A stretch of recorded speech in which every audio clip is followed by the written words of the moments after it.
ఎవరికైనా సరే చిక్స్‌ని చూడంగానే ప్రేముండిద్ది. ఈ ప్రేమే అతి ప్రేమ కాకూడదు.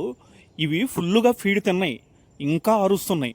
కొత్తగా తీసుకెళ్ళినోళ్ళు ఏమనుకుంటారంటే, అది ఇంకా ఆకలవుతుందనుకుంటా అని జెప్పి, ఇది అరుపు ఆపినదాకా ఫీడ్ ఇస్తా ఉంటారు. అది మీ చిక్స్‌ని మాత్రం పెద్ద డ్యామేజ్ జేస్తాయి. ఏం పర్లేదు, మీరు కొత్తగా చిక్స్ తీసుకెళ్తానంటే కొద్ది కడుపు మార్చండి, ఇబ్బందేమీ లేదు. ఎప్పుడైతే మీరు ఓవర్ ఫీడింగ్ ఇచ్చారో, ఓన్లీ కాక్టైల్ చిక్స్‌కే నేను చెప్తుంది. ఓవర్ ఫీడింగ్ ఏమైద్దంటే, ఒకరోజు బాగానే ఉండిద్ది, రెండో రోజు బాగానే ఉండిద్ది, మూడో రోజు నుంచి నాలుగో రోజు నుంచి ఇది ఫీడ్ తీసుకోవడం మానేస్తాయి.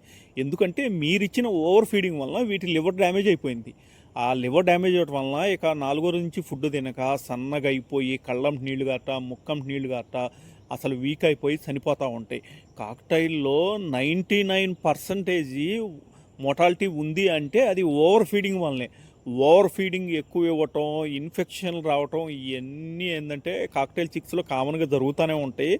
ఏ ఓవర్ ఫీడింగ్ కానీ మనం తగ్గించుకున్నామంటే కాక్టైల్ చిక్స్ని అసలు ఏ పెద్ద విషయం కూడా ఇంక ఇబ్బంది పెట్టదు.